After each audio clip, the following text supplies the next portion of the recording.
क्यों आए हुए हैं आज समाहरणालय में आए हुए हैं, क्या बात है? जमीन का मैटर है।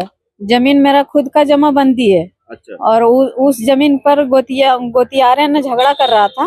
तो उनको जब सीओ अपना ससुर से हम कवाला लिए और सीओ सर को दिए हम खारी दाखिल करने, तो खारी दाखिल ने मान के चलिए सीआई और कर्मचारी कर दिया और सीओ ने बोला बोल हो जाएगा, उसके बाद पेंडिंग में रख दिया। अच्छा। पेंडिंग में रखने के बाद फिर दोनों पार्टी से बुलाया और बुलाया और बोला नहीं इनका जमीन सही होता है, इनका खारी दाखिल कर दिया जाएगा। बोल लिया। उसके बाद फिर 15 दिन के बाद बोलता है हो जाएगा हो जाएगा, इसी तरह करके बुलाया। उसके बाद अभी रिजेक्ट मार दिया। किस प्रखंड की बात कर रहे हैं? चकाय थाना पड़ता है। चकाई थाना। हाँ। गांव क्या हुआ आपका? गांव बसमता चेरघरा पड़ता है, सरन पंचायत पड़ता है। आपका क्या नाम हुआ? प्रियंका देवी। तो ये आवेदन कहाँ सीओ क्या बोले? सीओ बोले बोल हो जाएगा, फिर पेंडिंग किया, फिर मान के चलिए रिजेक्ट कर दिया। पैसा लिया 80,000, अगला पार्टी से रिजेक्ट कर दिया। अच्छा, ये कैसे कह सकते हैं कि 80,000 लिया? जब हमको बुलाया, वो दोनों पार्टी को बुलाया सामने और दोनों पार्टी का जमाबंदी वो देखा, बोला नहीं इनका हक बनता है, प्रियंका जी को जमीन खारी दाखिल हो जाएगा। अच्छा। बोल लिया, बोला प्रियंका जी हो जाएगा, आप टेंशन मत लीजिए, हम पेपर देख लिए। तो सारा पेपर देखने के बाद वो बोला हो जाएगा, तो कर्मचारी और सीआई कर दिया। तो फिर सीओ पेंडिंग रख के रिजेक्ट क्यों किया? पैसा नहीं लिया, क्या किया? अच्छा, माने आप ये इस मामले को लेकर कह सकते हैं कि माने पैसा लिया है इसलिए आपका काम नहीं किया। पैसा लिया, उसके बाद सीओ का वीडियो मेरे पास मौजूद है। अच्छा। सीओ सर खुद बोले बोल जमाबंदी क्या जमीन होता है? अच्छा। तो जमाबंदी जमीन नहीं होता तो कौन चीज से जमीन होता है, हमको वही बता दे। अच्छा। जमाबंदी अगर नहीं लागत है तो वो सीओ का हिम्मत है हटा दे जमाबंदी। जब हम डीएम सर को दिए आवेदन, 1-2 बार घूमे इधर आए, फिर बोला बोल हो जाएगा, नहीं हुआ था। जो आवेदन ये वाला दिए तो देखिए रिसीविंग देखिए दिया है, रिसीविंग है। अच्छा। आवेदन जब दिए तो बोला फुल आइए हम सीओ से लिखित मांगते हैं। तो सीओ से जब लिखित नहीं मांगने का उद्देश्य बनता है इन लोग को, तो फिर पब्लिक से क्यों आवेदन बनवा के लेता है? किसको दिए? डीएम साहब को?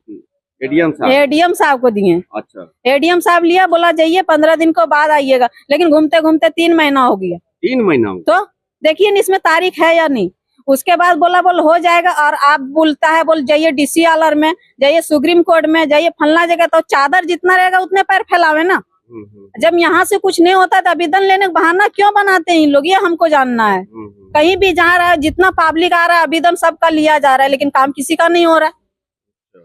तो पब्लिक से क्यों इतना पब्लिक को बेवकूफ बनाया जाता है? क्यों आवेदन लेने का बहाना करता है? जब किसी को रिसीविंग नहीं देता फिर आवेदन बना दो, फिर हम नहीं जानते किसको दिया, फिर आवेदन बना दो। अब जब रिसीविंग लिए तो बोल डीसी अलर्ट जा। तो हमरे कहने का मतलब है एडीएम सर चाहे डीएम सर जो भी है, उनको सीओ सर का हक है कि नहीं लिखित मांगने का। तो फिर क्यों नहीं मांगते? कारण क्या है? पब्लिक क्यों परेशान हो रहा है इनके पास? अपना जमीन के लिए डर डर आदमी ढोकरा नहीं जमा। मान के चलिए घर मुजुरा जमीन नहीं, मेरा बाप का जमीन है, मेरा बाप का प्रॉपर्टी है, अपना बाप वाला प्रॉपर्टी छोड़ दे।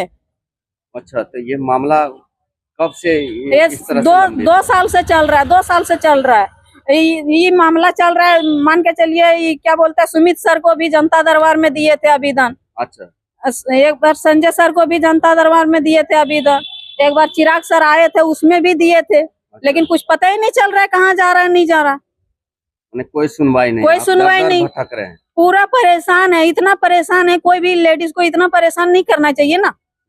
अरे आवेदन का जब मायने नहीं है तो लिख के बोर्ड टांग दीजिए ना, जो आवेदन यहाँ नहीं लिया जाता, डायरेक्ट आप जम्मू में नहीं पटना जाइए। और पटना में नहीं होगा तो आदमी मरेगा। तो अभी मिले? आज आप मिले? ऑफिस में गए, ऑफिस में एडीएम सर नहीं मिले, उनका ऑफिस गए। ऑफिस में जो बैठते हैं सब फाइल उल जो देखते हैं, वो बोलता है बोल डीसी आलर जाओ। तो डीसी आलर अगर हमको जाने का रहता फिर 3 महीना पहले आप क्यों लिए आवेदन? आवेदन नहीं, आवेदन आप घुमा दिए रहते ना, बोल यहाँ से काम नहीं होगा, आप डीसी आलर जाइए। और आवेदन लेने के साथ साथ देखिए रिसीविंग भी दिया है। अच्छा। रिसीविंग दिया, बोला आइए आप। एडीएम साहब का रिसीविंग दिए हैं। तो रिसीविंग क्यों दिए? जब झूठ मूठ में मतलब पब्लिक को परेशान करने के लिए। जितना बार आते 1000 रुपया खर्चा होता है, कौन देगा हमको? यही सब मामला है। हम इतना कृपया करते हैं इन लोग को, जो भी काम है मेरा कर दें। और संशोधन करे, जो भी पब्लिक परेशान होता है उतना नहीं परेशान करना चाहिए, जो हकीकत है वो करना चाहिए। गलत है उनके लिए तो हम नहीं करने बोलते हैं, उनको साफ बोलिए जो आपका पेपर मौजूद गलत निकला। आप क्या कर रहे हैं कि अगर हम सही हैं तो मेरा जल्द से कर दिया काम होना चाहिए मेरा, और नहीं मेरा पेपर में कोई दागी है तो आप दिखा दीजिए, हम साइड हो जाएंगे।